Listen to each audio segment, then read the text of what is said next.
Hello everyone, welcome to the course Getting Started with Hadoop Ecosystem Core Components. We are starting with module number 2 HDFS Shell Commands Practical. So why we are learning HDFS Shell Commands? We have seen in module 1 what is HDFS, HDFS architecture, HDFS daemon and anatomy of a file read and write. But all of those things we have seen theoretically. Let us try to implement the same using the shell commands in HDFS so that we are able to practically read and write the files which are stored at HDFS. About OdinSchool. OdinSchool is a technology upskilling platform. We help you continuously acquire new skills. So stay skilled, stay ahead. Talking about me, my name is Tushar Kakaya. I'm having 8 plus years of IT experience working with various forms of data. My main skill set includes Microsoft Business My main skill set includes Microsoft Business Intelligence, Hadoop ecosystem components, big data analytics using Apache Spark. I have worked with various tools like Cloudera, SQL Server Management Studio, and my main domain expertise is telecommunication. So in today's module, the agenda is to cover HDFS command line interface, how you can set the right properties in the files which are stored at cluster to set up the HDFS. Then we will understand file system design on Cloudera machine. We will basically go through a Cloudera quick start machine where we will perform various practicals. We will upload and download file from or to HDFS. We will do some more shell commands and we will also do some practical demo and assignments on HDFS shell commands through the Cloudera quick start machine.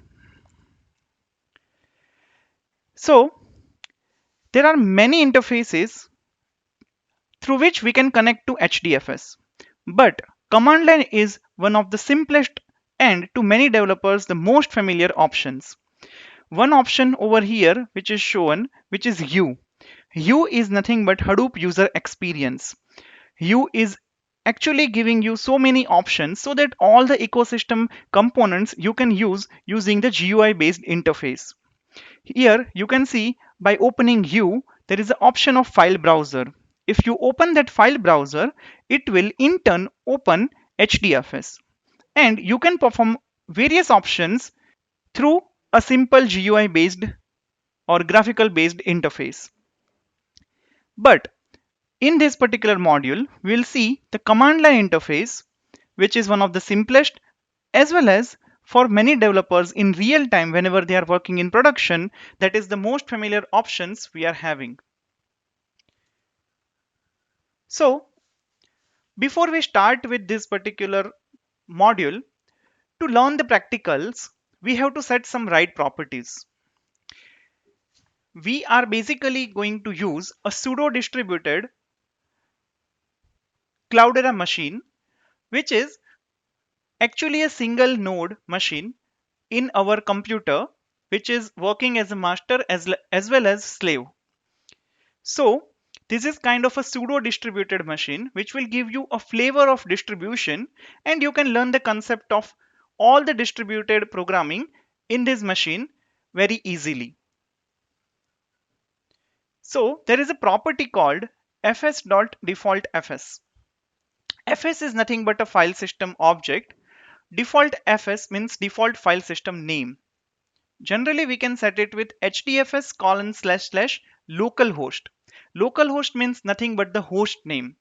But here it is a pseudo distributed machine where we don't have separate machines in network. So our own machine would work as a file system master as well as slave. So here we will pass the URL, which is localhost only. So this is kind of a default file system for Hadoop.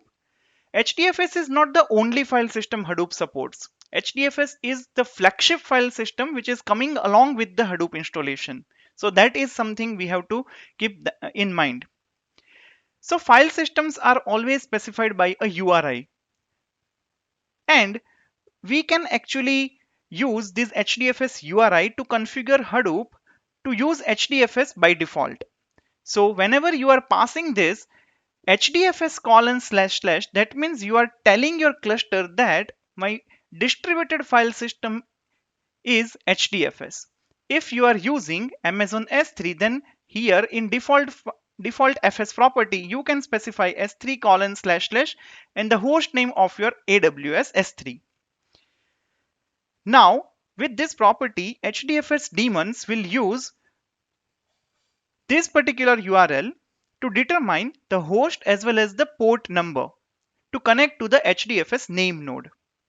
Name node is a very important daemon which we have studied in the last module, which is managing all the things related to reading, writing on HDFS. Default port number is 8020. And all the HDFS clients will use this property only to work out where the name node is running so they can connect to it. And where you can find the file which is specifying this property, then you can find the file from this path. So I will try to show you that particular file, but before that we have to understand the machine, Cloudera machine, which we are going to use. So let us understand how you can do the practicals on the Cloudera machine. So when we are talking about Cloudera machine, we have to deal with three file systems over there. The first one is the Windows or any host operating system where your VMware is running on. Second one is nothing but the Cloudera machine, which is a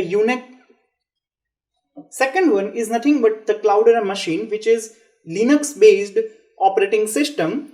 So that will have its own file system, which we will call as local file system, which is a Unix based file system. So that is something which is running on VMware. And the third one is nothing but Hadoop distributed file system, HDFS. So let me try to give you a demo on Cloudera machine and how you can access this local file system. So I'm having this Cloudera machine with me. This I have opened in VMware software, VMware workstation. So this is my Windows operating system. Windows operating system is having a VMware Workstation Pro. Inside VMware Workstation Pro, I have opened a Cloudera Quick Start VM, which is provided by the Cloudera vendor. Cloudera is a software company which is providing Hadoop as a service as well as Hadoop as a product. So rather than using the open source version of Hadoop, here I am using Cloudera flavored Hadoop, which is having its own unique methods, its own unique flavor, which would be very much useful when we are learning new concepts around Hadoop ecosystem. So this is my Windows operating system. Then here if I'm clicking on computer, then this is my local file system. So this is the file system which is there inside the VM, and this VM is nothing but a Unix based CentOS machine. So this is that particular operating system's file system, and if you see this file system, it is always starting with root folder. Root is this /sign, so we call this as a root folder. Inside the root folder you can see there are so many directories like bin, boot, dev, etc, home, lib. Here home is nothing but our area of interest because we generally browse the home folder in Linux. So if you go to home, then this is root home folder. If you right click to this and see the properties, then it is inside this root folder. And if you see this Cloudera folder, then you can see the location is root home. We call it as a root home.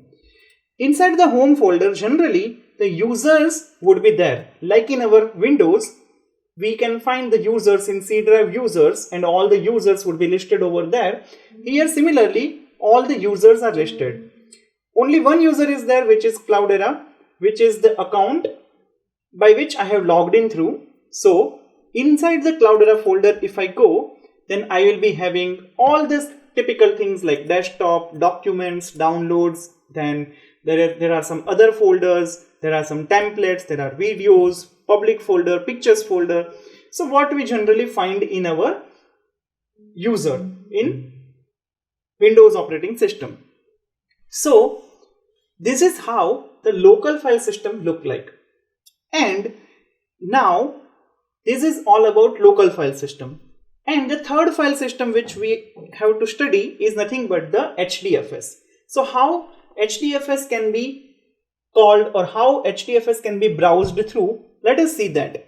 So this particular Cloudera machine is having all the Hadoop ecosystem components pre-installed in it. It is always having this beauty with Cloudera machine that you don't have to install anything. It would come up with a pre-installed version of Hadoop, and every software around Hadoop ecosystem would be installed in this particular machine by default. So you just need to open the browser, which is over here, which is a Firefox browser, and if you see, it will open the home page as a Cloudera Live. And if you see over here, quickstart.cloudera, this is nothing but the host name for this particular machine. So this quickstart.cloudera is the host name for this particular machine. And if you see over here, there are some already defined bookmark links. There is a link for you, there is a link for HDFS name node, HDFS secondary name node, HDFS data node, yarn resource manager, yarn node manager. So now if I open HDFS name node, then you can see over here quickstart.cloudera :8020. This is the same file or same port which we can see from that particular setting. Like this is the default file system name, which is quickstart.cloudera, which is also known as localhost because we are running Hadoop on this machine itself, right? This is a pseudo distributed machine, so you can use localhost as well. And 8020 is the default port number. Here the status is active over here. So it shows some properties like when the name node was started, then some versioning information about the name node, when it was compiled, then the cluster ID, then block pool ID. If you remember from Hadoop release 2, there is a concept of HDFS federation where we are having block pools and each name node is managing a particular block pool. So this is the ID for that. If you want to revise the HDFS daemons part, then you can refer my module number 1 where I have explained all the HDFS concepts in detail. Then security is off, safe mode is off, and here if you see configured capacity is 54.51 GB. Then DFS used, that means distributed file system used, is 1.49% of this 54.51 GB, which is 829.29 MB. Non-DFS used, which is 7.95 GB. Maybe this is for some Hadoop kernel or any other related software aspect of Hadoop. Then DFS remaining is 42.73 GB, which is 78.38% of this total capacity. Then block pool which is used, which is same as the DFS used because we are running on the pseudo distributed machine. Then there are some live nodes, only one is there. If any node is there in the maintenance state, then it would be written over here. If the node is dead, then you can see over here as well.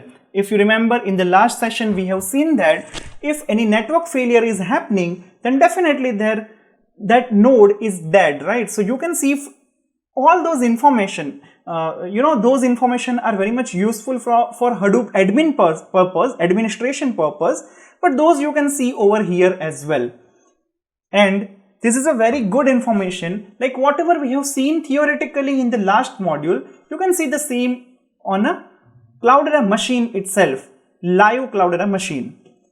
Then here if you see name node journal status, we have seen what is journal in the last module.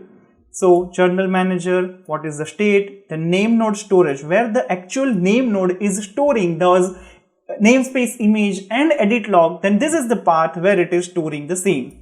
Guys, remember this is a pseudo distributed machine, so definitely the name node and the data node both are there in the same machine only. Then DFS storage type is disk. If you see, all the storage is there in disk only, and what is the capacity, etc. So this was all about your Hadoop name node, which is running on the HTTP port number 570.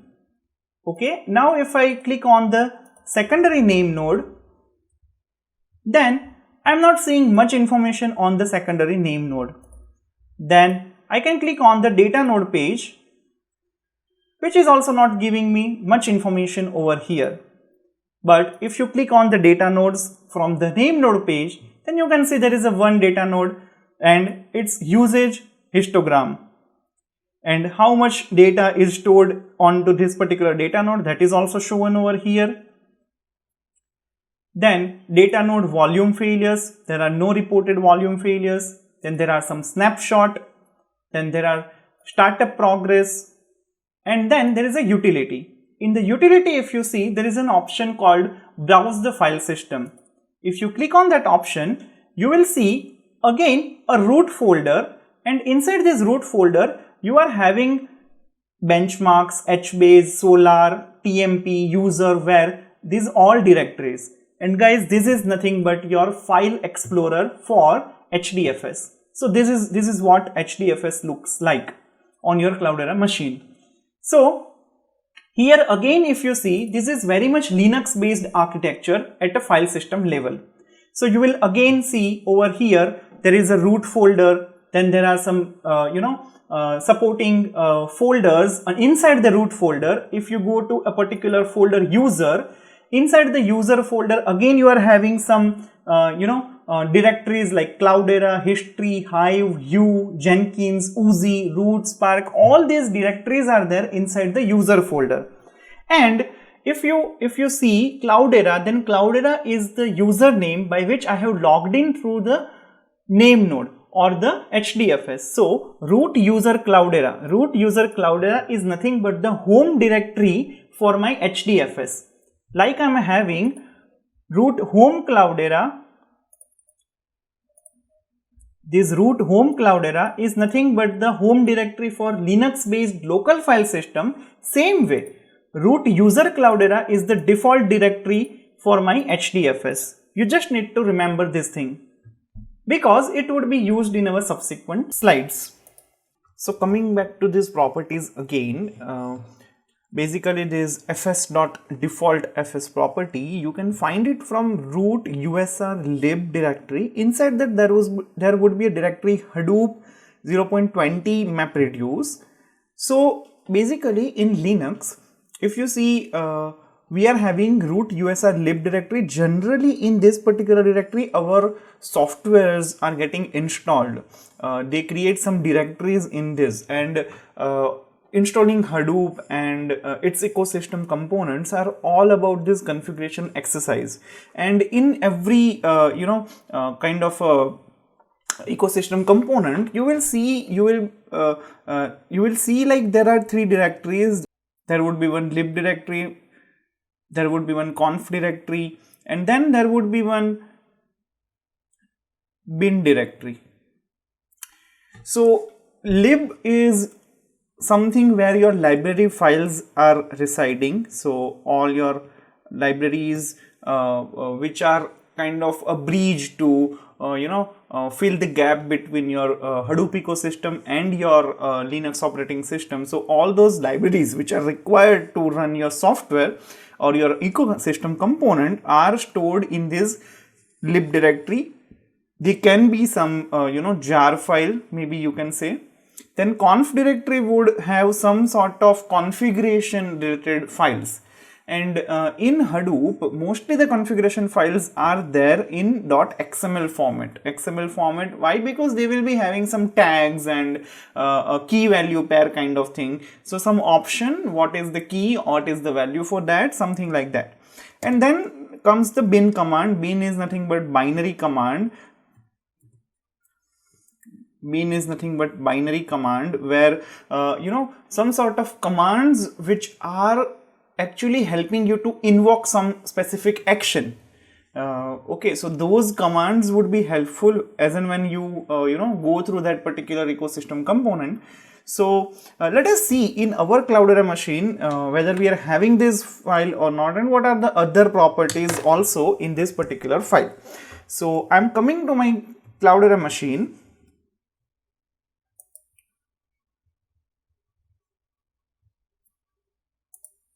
this is my root directory. Inside that I should go to user usr, then lib directory. Inside that, if you see over here, there is a Hadoop 0.20 MapReduce, and which is having bin directory, conf directory, and lib directory. There are some other directories also, but standard what standard says, like this 3 directory would be always there. If you go to the conf directory, there is a core site.xml, which is what we are looking into.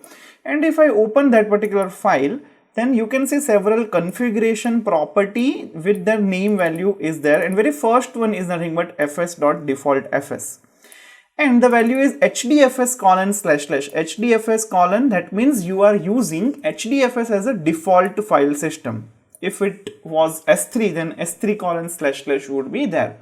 And this is your IP address, or you can see your host name. It can be localhost also in our example, but here we are specifically mentioning that quickstart.cloudera, because if you see that is what is the host name on your URL, quickstart.cloudera, and colon, and then this would be your RPC port number 8020, which is by default where the HDFS services are running. There are some other properties also regarding OZ and HDFS, okay, but we are least concerned about them as of now.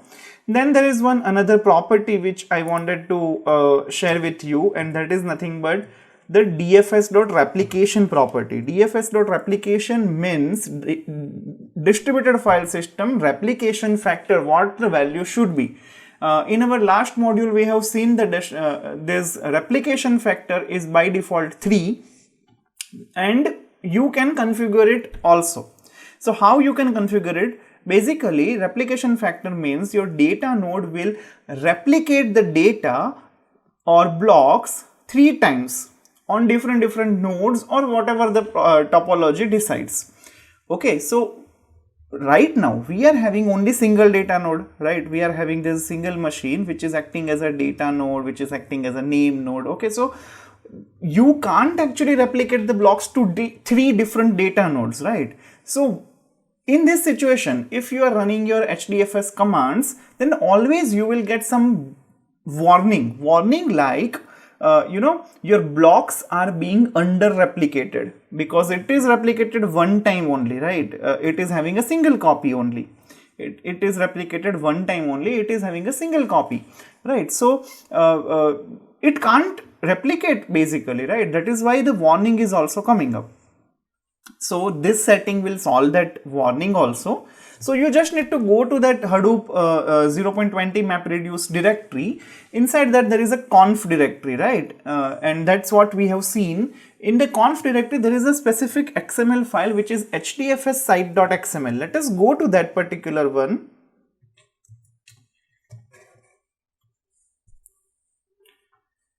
Conf directory, we are having this HDFS site.xml, and now if I open that, I'm having this first property only, dfs.replication, and here it is 1. If you are specifying 3, then it will replicate the blocks 3 times. So this is the property, and right now we have to set it 1 because we don't have multiple data nodes as of now, right? So there are some other options also, like safe mode minimum data nodes, then web HDFS is enabled or not, then Hadoop temporary directory, which one is the temporary directory for name node, for checkpointing directory, then data node data directory, that means where the data is actually saved. So all those settings are there in this particular file, which is called HDFS site.xml.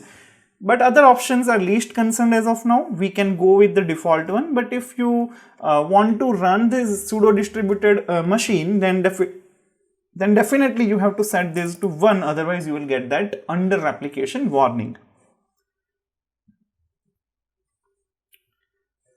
So now we will see some basic file system operations. As we have seen now these 3 file systems, now fs is nothing but something called file system shell. So we have to use this file system shell every time whenever we are firing any command. So most of the Linux commands, if you are not familiar with Linux commands, we are going to cover those as well. So most of these Linux commands can be used to work with HDFS directly with only this Hadoop prefix. So Hadoop and then file system shell fs and then hyphen and your command basically.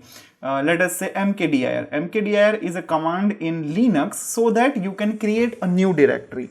So if you do Hadoop fs hyphen mkdir, then it will create a directory at HDFS level.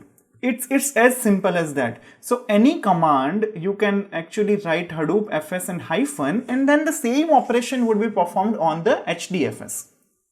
So I think this is what the beauty of HDFS, because it is very much integrated with Linux operating system. Okay, POSIX file system operations. So you can do many operations like reading the files, creating the directories, moving the file from one system to another, deleting data, listing out the directories. All those things, your usual file system operations, you can do over here as well. And a very good guide is also given by Hadoop ecosystem, and that is Hadoop fs-help.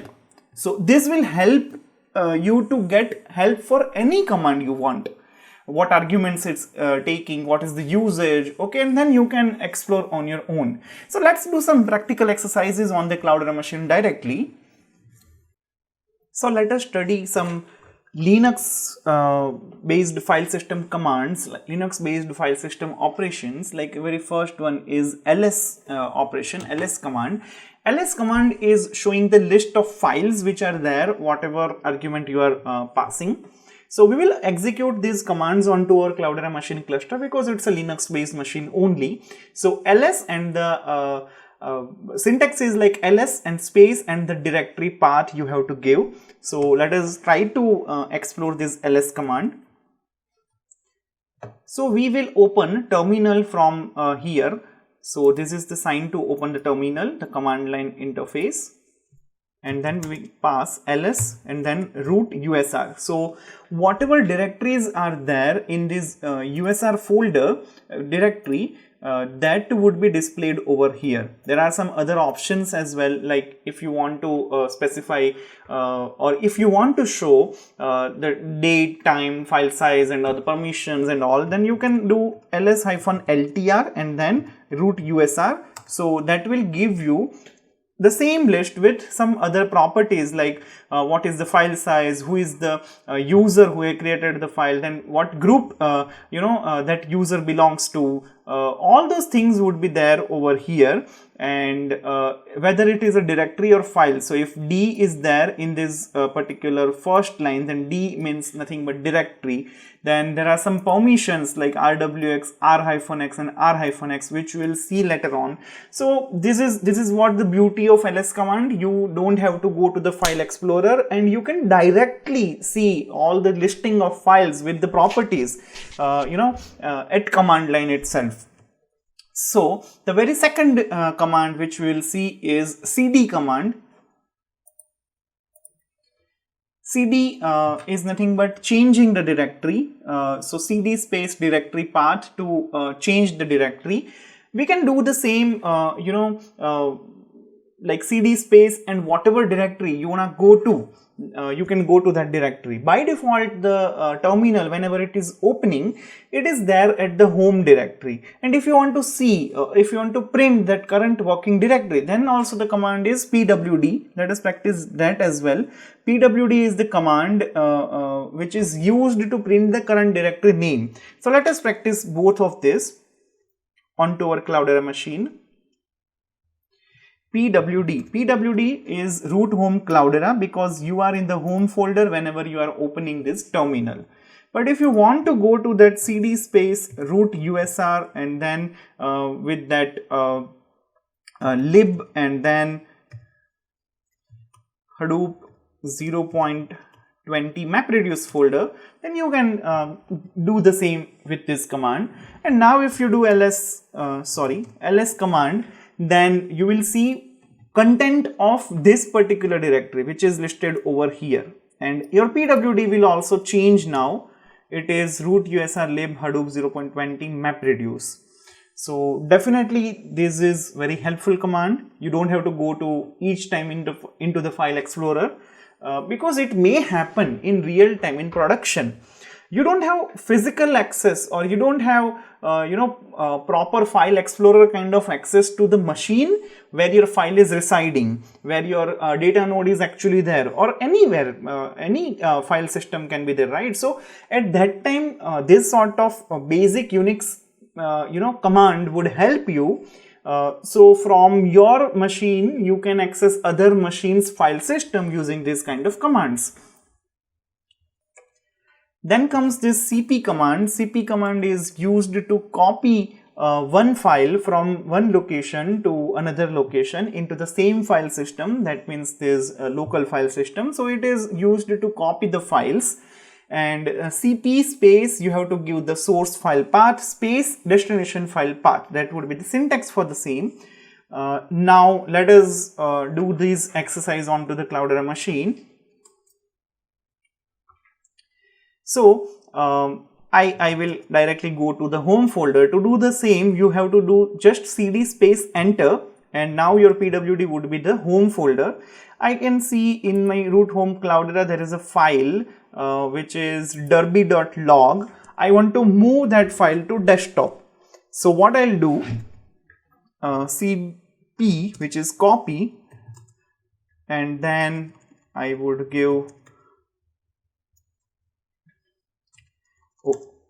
so to do that, I'll do cp space derby.log to desktop, enter, and now if I go to desktop, then inside desktop I would see this derby.log file.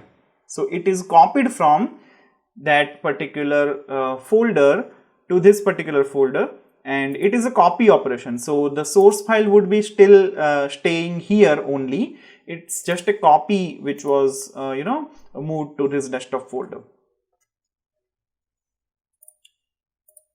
Then we are having this mv command, which is to move the file from one directory to another directory. So you just need to give mv space the source file path space the destination file path, same like the cp command. But here what actually would be happening, it's kind of a cut paste operation. So it is control X, you can say, and cp is what control C it is, right? So control C, control V is what cp is doing, and control X plus control V is what mv is doing. So it will move the file, so you won't see the file staying there at source directory now. So let's do the same exercise again. Let's do the same exercise for mv. So let's say this file student-data.csv. I just want to move it to the desktop folder. I don't have any such file over here in desktop folder. Student-data.csv, and let us perform this command mv space student data, and so mv space student data.csv to again desktop. Now if you see, the source file is actually removed. It's actually moved to this desktop folder, desktop directory, student data.csv. Now mv is also having one more use case to rename the file. mv is having one more use case to rename the file, like mv space current file name space new file name. So mv space f1 space f1 underscore new name. So your file would be renamed basically. So let us try to rename that student data.csv to students.csv, something like that. So let's come to the cluster.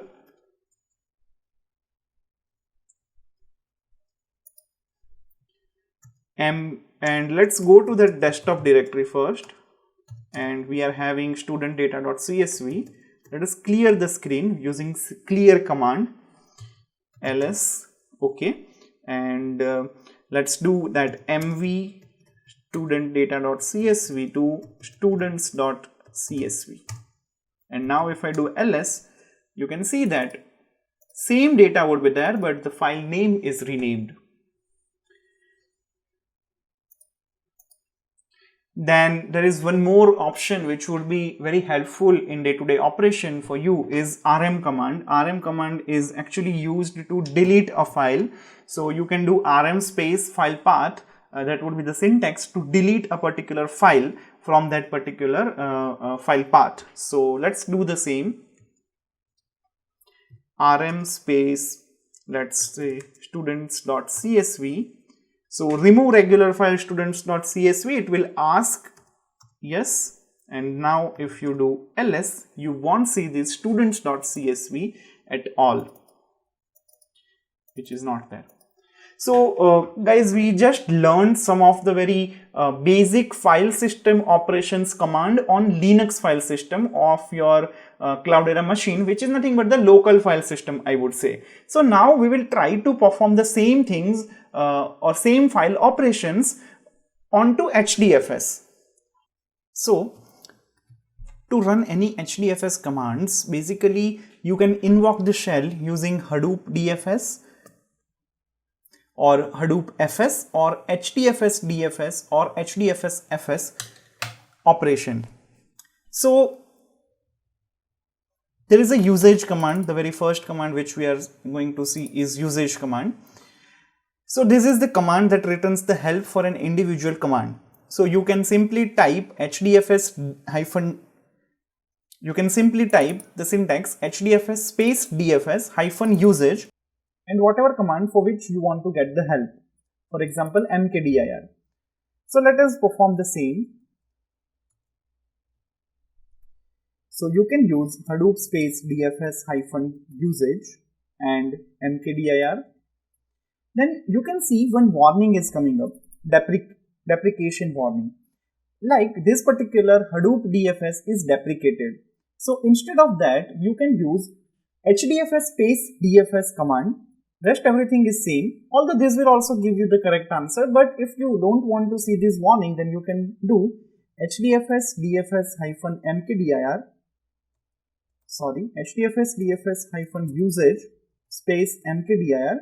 You will see the exact same output like this. So this deprecated warning is not there now. So usage for mkdir command is -p and you can specify the path over here. So this way you can get whatever information you want to see for a particular command.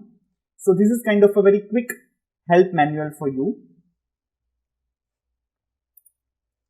Then the very next command is help command. Help command will display help for given command or all the commands if nothing is specified. So HDFS space DFS space hyphen help. This is the syntax for the same. HDFS DFS hyphen help and see. It will give you all the possible commands with this Hadoop distributed file system shell like mkdir, move from local, move to local, mv, then put, then rename snapshot, rm, rmdir, and we are going to study some of them in this particular module. So let's move to the next command, which is mkdir. Mkdir means creating the directory. We have seen this command in our Linux file system. Now let us try to create the directory in HDFS. So to do the same, HDFS space DFS space hyphen mkdir and you will give the directory name. I am going to create a new directory, new underscore Odin, and if we are not specifying any particular path over here, then the new directory would be created in the default directory of HDFS, which is root user Cloudera. But if you are giving any path over here like this, root new Odin, then it will create under the root directory. And remember guys, if you want to create any subdirectory and a parent directory is not existing, then definitely you will get some no such directory found kind of error. Let us try to implement the same. So HDFS DFS hyphen mkdir new underscore Odin.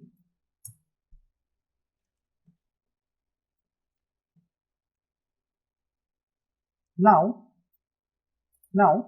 let us see root user Cloudera, refresh it, and you can see new underscore Odin directory is created. And if you click on this, nothing is there in this directory because this is an empty directory. So if you are not specifying anything over here, like simply new underscore Odin, then the new directory would be created in the default working directory, which is root user Cloudera in HDFS. Then the very next command is ls command. We have seen the ls command usage in Linux file system. It's having the same usage over here, but here it will display the list of files and directory in HDFS. So the syntax would be HDFS space dfs space -ls and whatever path you want to give, for which you want to list out all the directories and files. So HDFS dfs -ls root. So this command will list out all the files and directory in HDFS root directory. HDFS dfs -ls root.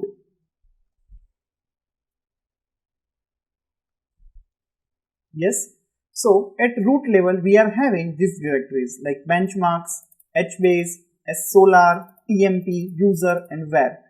We can verify the same over here as well. Yes, we are having these 6 directories. The same is listed over here.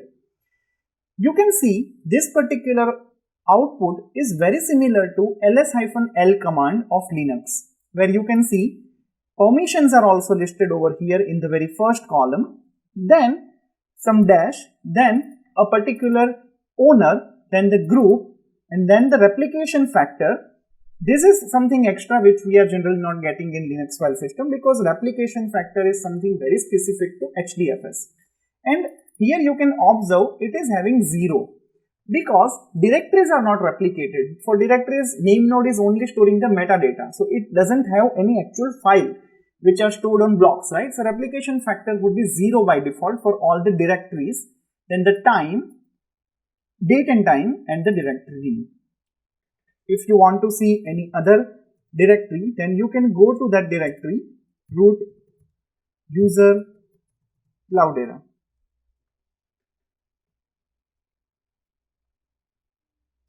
Yes, and here we are having input data HDFS, new Odin and Spark data folder. We can go to Spark data folder and list out all the directories and files. See, here you can see found 7 items and all of them are actually files, because here the first letter is not D, it's hyphen, that means it's a file.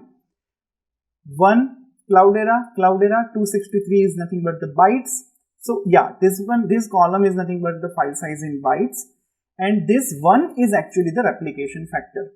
Here we have set this dfs.replication as 1, so that's why replica is not created and the single copy is there, so 1 is there for all of them.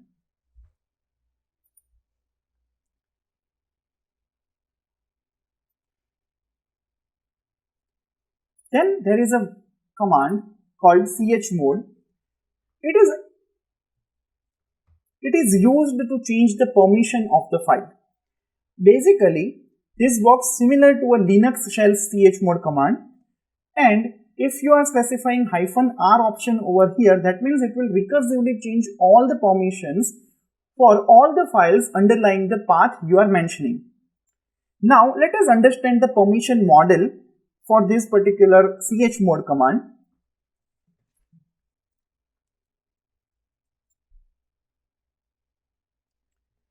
So in chmod, we are giving some values.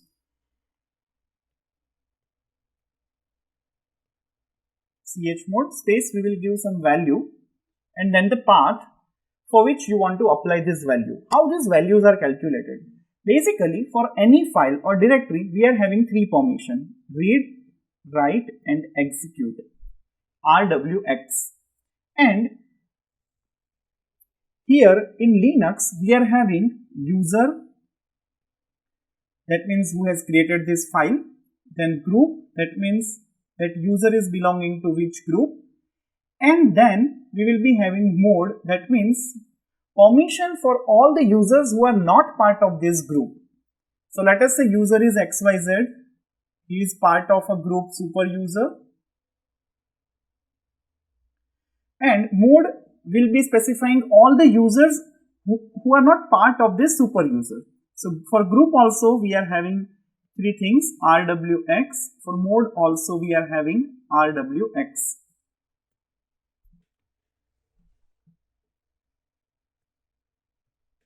So let us say you want to give all the three permission to the user who created this file. That means he should be able to read, he should be able to write, and he should be able to do any execute operation as well. For group, you want read and write and no execute permission. And for other users who are not part of this super user, for them you just want to give only read permission, no write and no execute permission. So you will give binary 1 0 values for all these 3 plus 3 plus 3 9 values.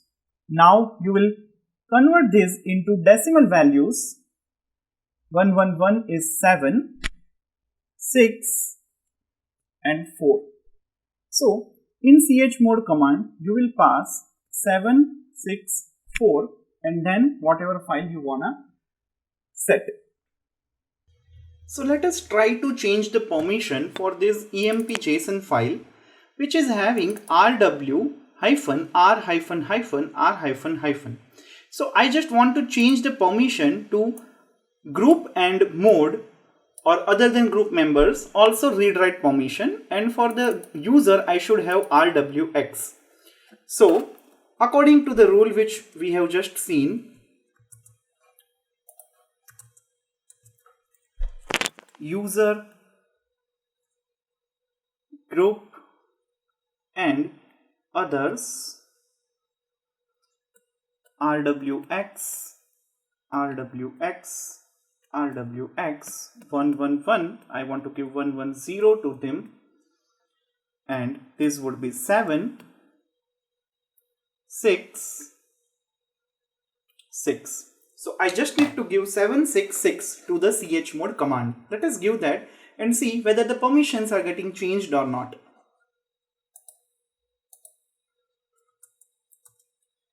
So HDFS dfs chmod, and we will give 766 and path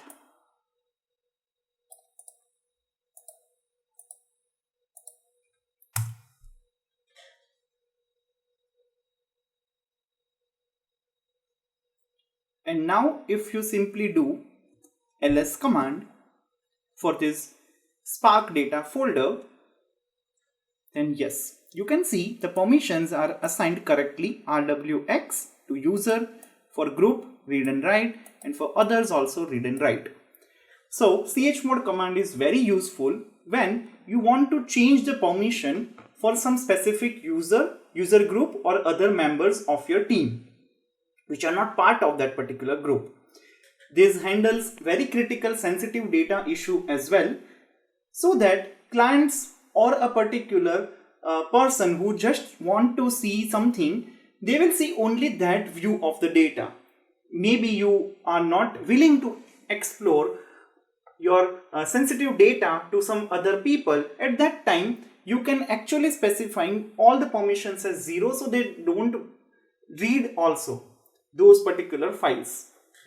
So this is very useful in banking and other domains where the customer data is very critical and sensitive, and you have to manage it properly so that others do not alter your data. Then the very next command of our interest is copy from local or put command. This particular command is actually used to copy the file from local file system to HDFS, or I should say uploading a file from your local file system to HDFS. So the command syntax goes like this: HDFS space DFS space hyphen copy from local, or you can use hyphen put argument as well. Then local source directory, your source would be always the local over here, and then you can give any destination on HDFS where you want to copy this file. Now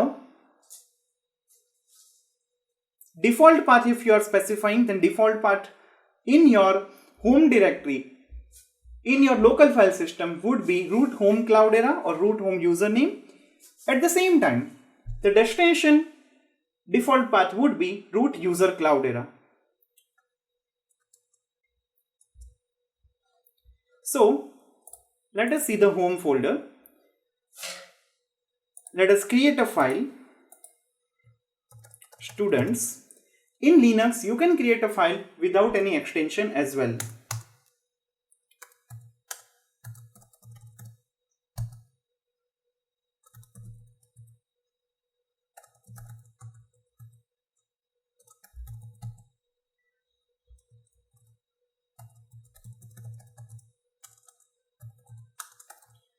For simplicity, I am adding just 2 records over here for students file,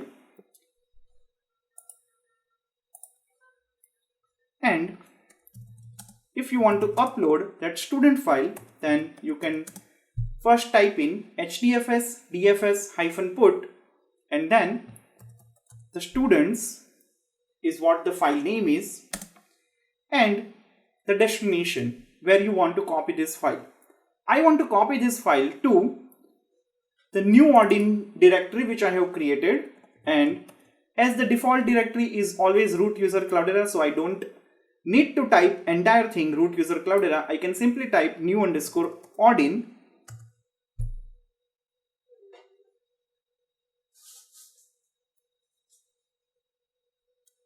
so HDFS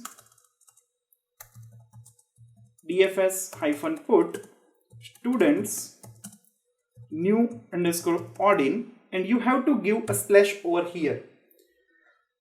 By this you are specifying you want to put this file to this directory, otherwise it will simply rename these students to new Odin to your default directory. So there are 2 use cases over here which I have described. So here you have to give slash over here so that it will copy the student's file to this directory. Let us run this.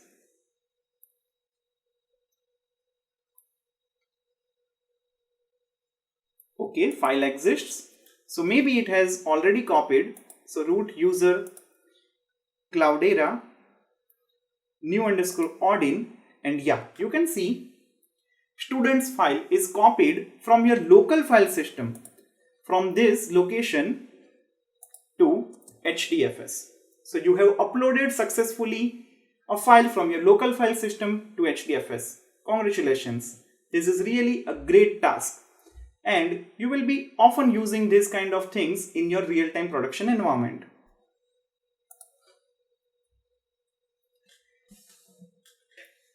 Now the very next command is copy to local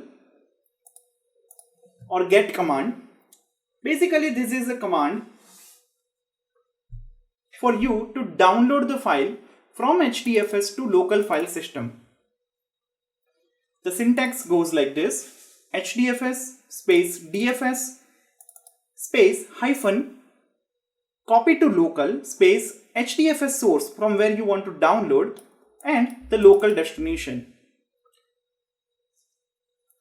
So let us try to download one file from HDFS to our local file system. So let us say you are having this file, same file students, which is there on HDFS, and you want to download it to some desktop folder on your local file system. Then how you can do that? The command is HDFS dfs hyphen get, then the HDFS source, which is nothing but new underscore Odin slash students, and you want to download to desktop.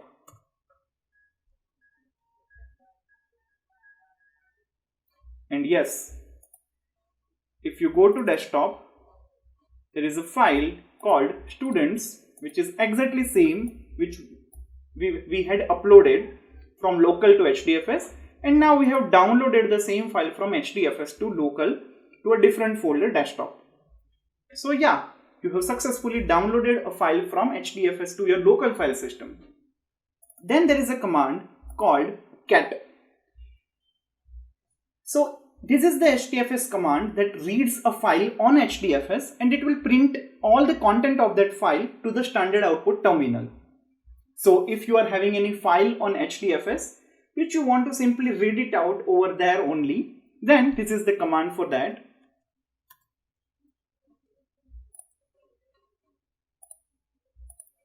Let us say we are having HDFS-dfs-ls root user Cloudera Spark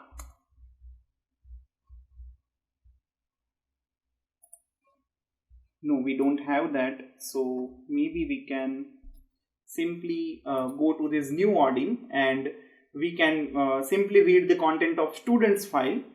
So that would be -cat and new underscore Odin slash students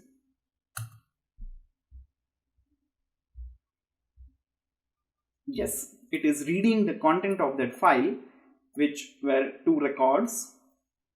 And yeah, so cat command generally in Linux also do the same thing. Yeah, like it is simply printing out the content of the file, and the same thing happening over here. But here the difference is it is reading the content of the HDFS file, the file which is stored at HDFS level. So yeah, that was about the cat command. Then there is a command du which is used to check the file size. So what you can do, probably you can simply pass a file name over here, hdfs-dfs-du-s new underscore Odin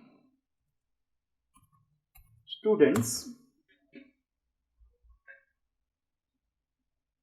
Yes, 44.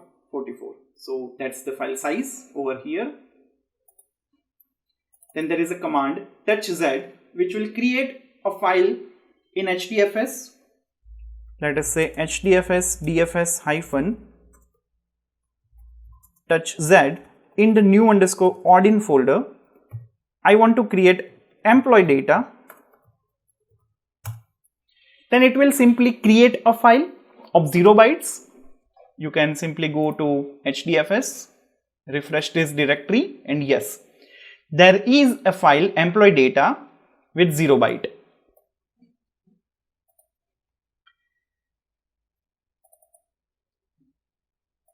Then there is a command called count, which is used to count the number of directories, files, and bytes under the path that match the specified file pattern.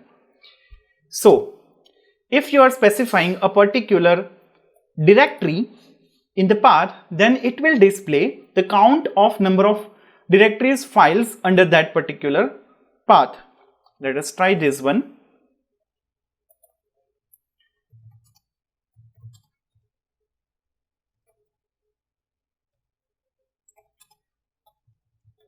Let us specify this folder only as of now. Yes, so you can see it is having 2 files, total size new underscore Odin, and it is having 2 files. If you are specifying root user, then yes, it is having 932 files, folders, etc. total size, because it will consider recursively entire thing for the root user directory. Then there is a command called rm, which is to remove the file from HDFS. The path would be the argument passed over here.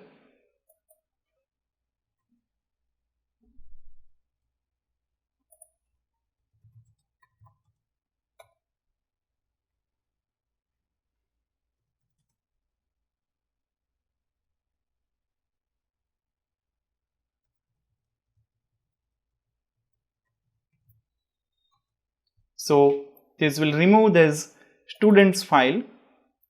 You can see it has removed this students file. Now if you go to this particular folder, new Odin, you won't see that students file.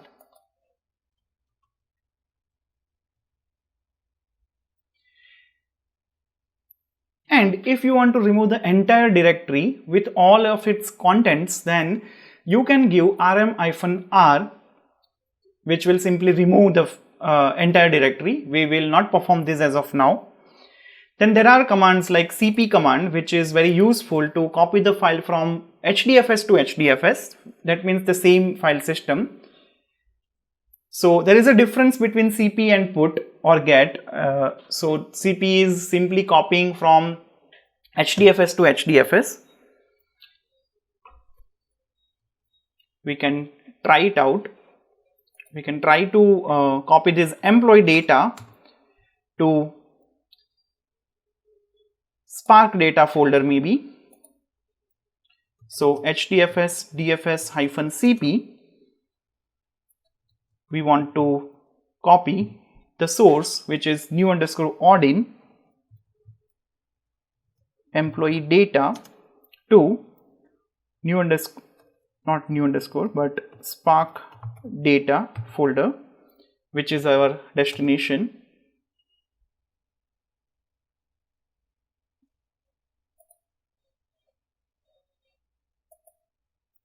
Yes, so we can see employee data is copied over here, which is a 0 byte.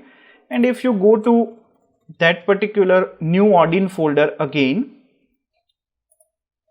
you will see this employee data file is still there. Then there is a mv command, which is used to move the file from source to destination. That means your file would be kind of cut and paste to different destination. So you won't be able to see the file to your source after you perform this operation.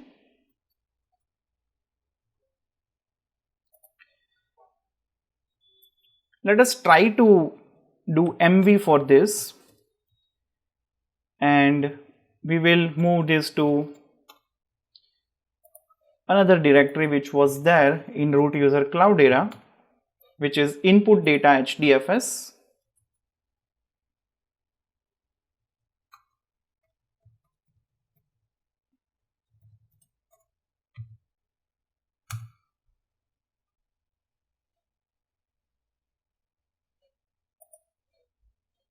And now if we refresh, yes, employee data is there over this directory. At the same time, it is not there in the new Odin directory. And if you want to remove the directory entirely, then rmdir is the command.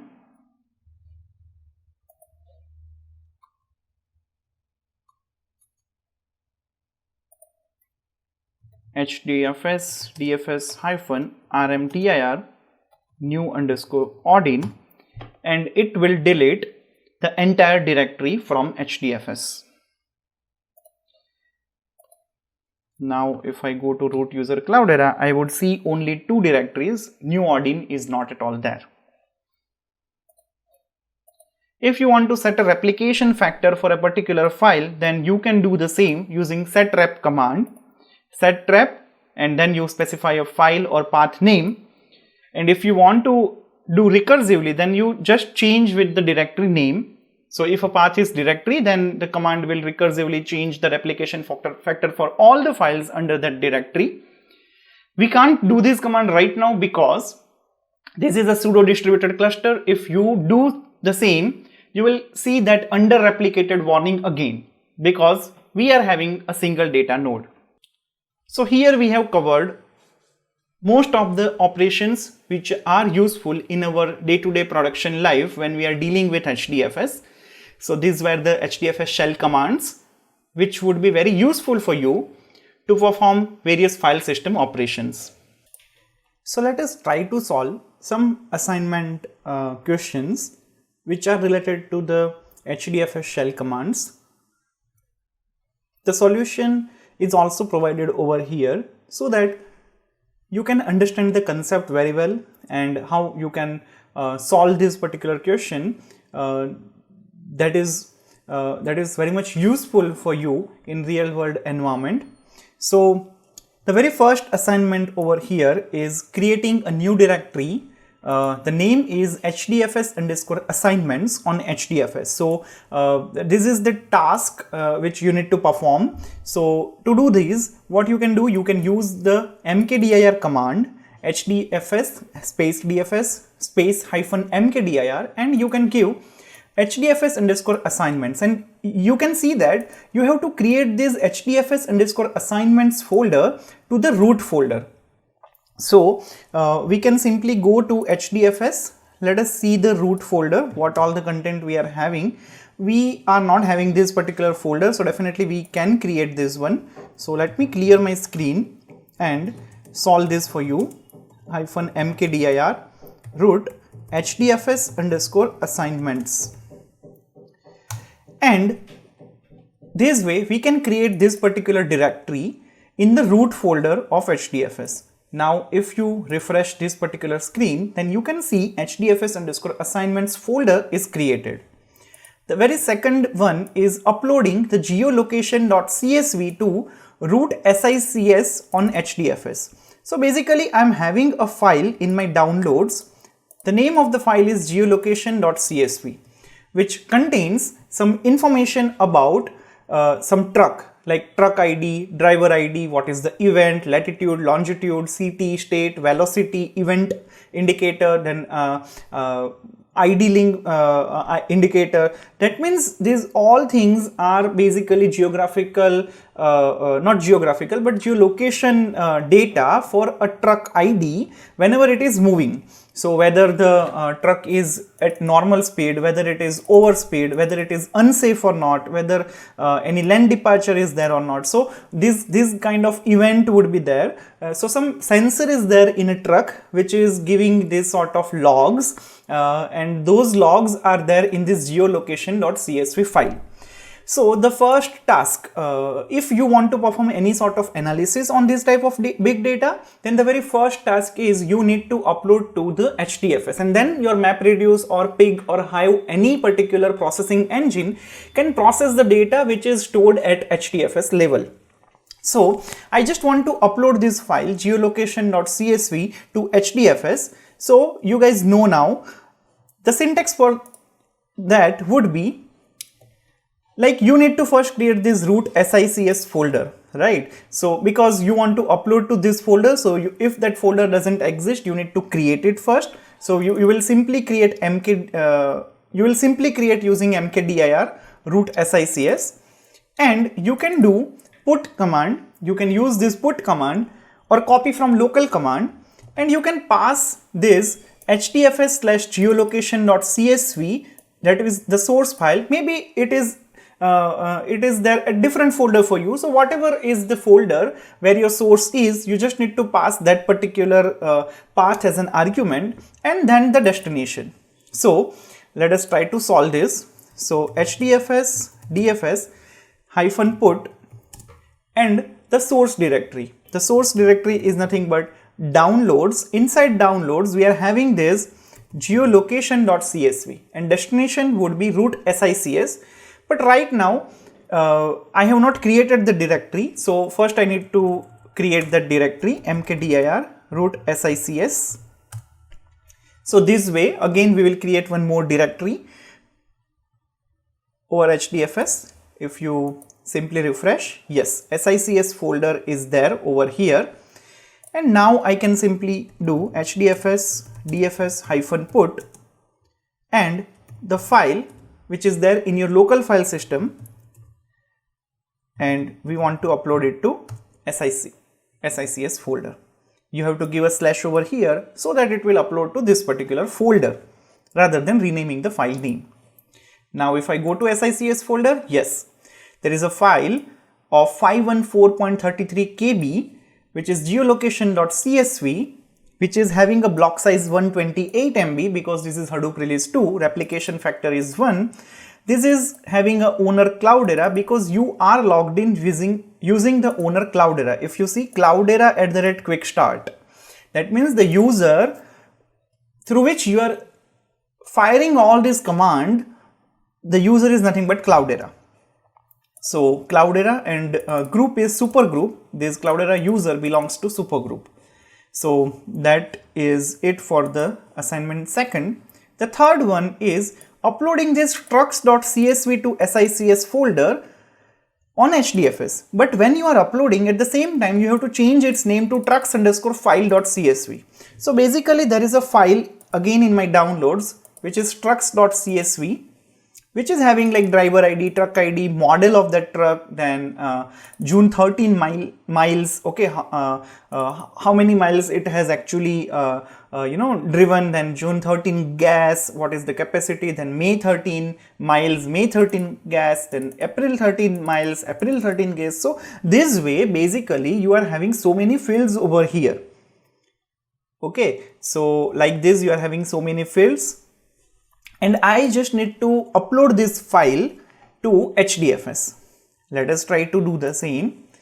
HDFS dfs -put downloads trucks.csv, and you need to upload to SICS. But inside SICS you have to rename also. So truck_file.csv, and that should be it.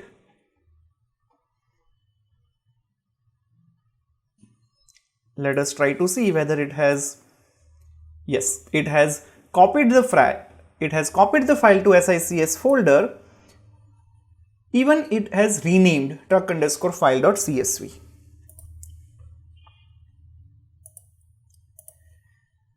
And the fourth one is rename the file geolocation.csv to geolocation_data.csv using rename HDFS shell command. So to rename the HDFS files, we are having mv command, right? So we can actually use this mv command, HDFS dfs -mv. Then we will pass the first file name, and then we will again pass the second file name, which is your new file name. And mv, as you know, it does like move operation, right? At the same time it does the rename operation as well. So what you can do, HDFS dfs -mv geolocation.csv to geolocation_data.csv, and we have to pass the full path or the relative path, because it is there in that SICS folder, not in the home directory or default directory of HDFS.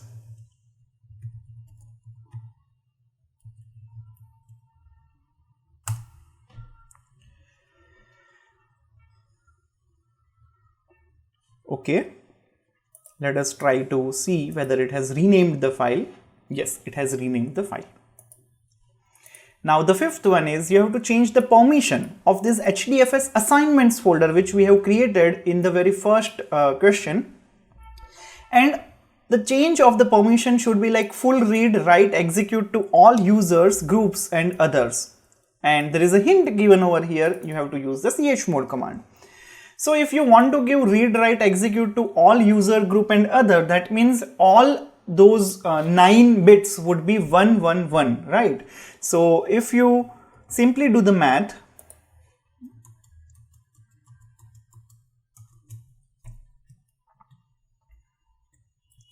like user, group,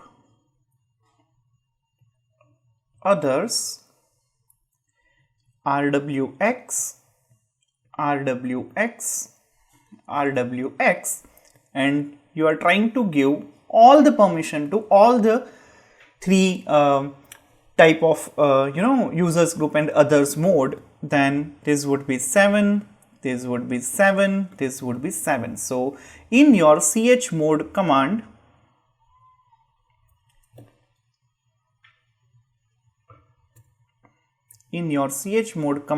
you have to give 777 and then the file name.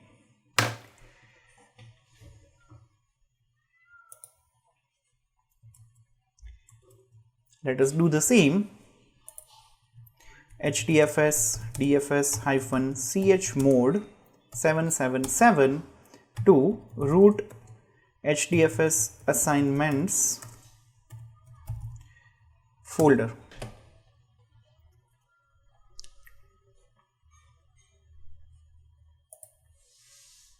And if I go to root HDFS assignments folder, the permission is rwx, rwx, rwx, which was not the case before. Sixth one is print the file content of geolocation underscore data.csv on the Linux terminal. To do the same, we have to use the cat command. So let us do the same using cat command.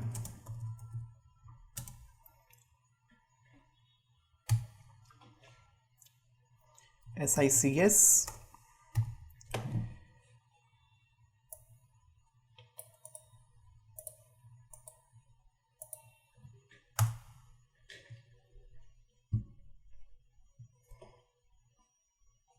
yes, we can see the content of the file is there on your Linux terminal. Then you have to move the file geolocation data.csv back to desktop folder in local Linux file system. That means you have to download that file. Okay, and for that the command is get HDFS dfs get. You have to give the source path, which is nothing but your HDFS folder,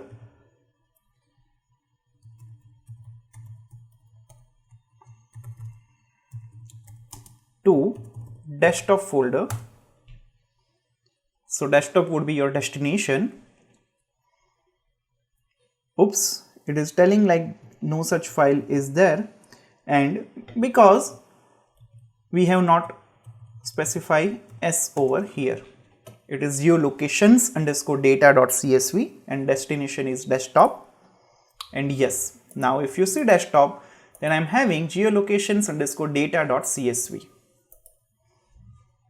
Then moving to the eighth one, so list out all the files from root user Cloudera folder in HDFS, and you have to count the total entries. You have to use the redirection operator. Basically, there is a pipe sign which is a redirection operator in Linux, which will take output of the first command. It will count, and the second command, that will get as an input whatever the output is written from the first command. So output of first command would be passed to the second command. And here if you see, the second command is wc-l. That means that is a command to count words, and -l means it is counting the lines. So we can use this command hdfs dfs-ls Cloudera, which is returning us this thing like found 2 items and then these 2 directories.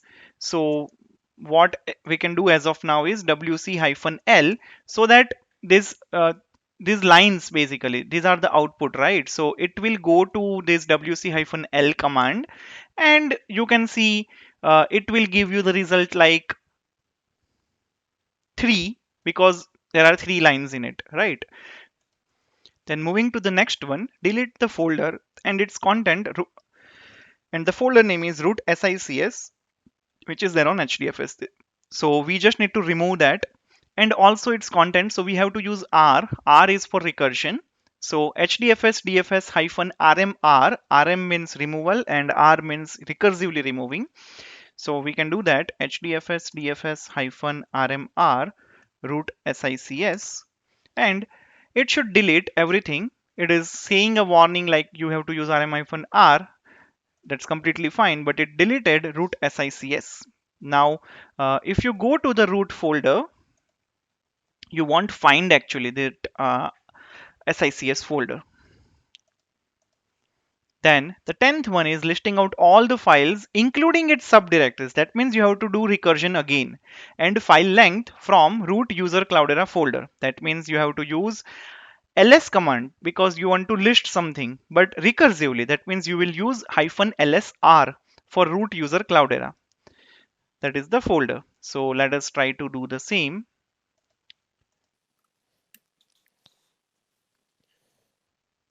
Yeah, it has actually listed all the things which are there in root user Cloudera, including the subdirectories as well. Like Spark data is a subdirectory, then inside Spark data, whatever it is trying to list out. Then input data HDFS is a directory, subdirectory under root user Cloudera, and it is listing out two files which are there in this particular subdirectory as well. Then there was a folder which I created for my reference purpose, which was SICS under root user Cloudera directory. So that SICS is also there. Remember, like the root SICS we have removed. That means the SICS which was there in the root folder we have removed. But this is something which I created. So don't be confused with this SICS name over here. It is a different subdirectory than this one. So yeah, that's it, I think, for the HDFS shell commands. So let us quickly revise what we have seen in this particular module. We have seen HDFS command line interface, how to set the right properties in order to run the commands.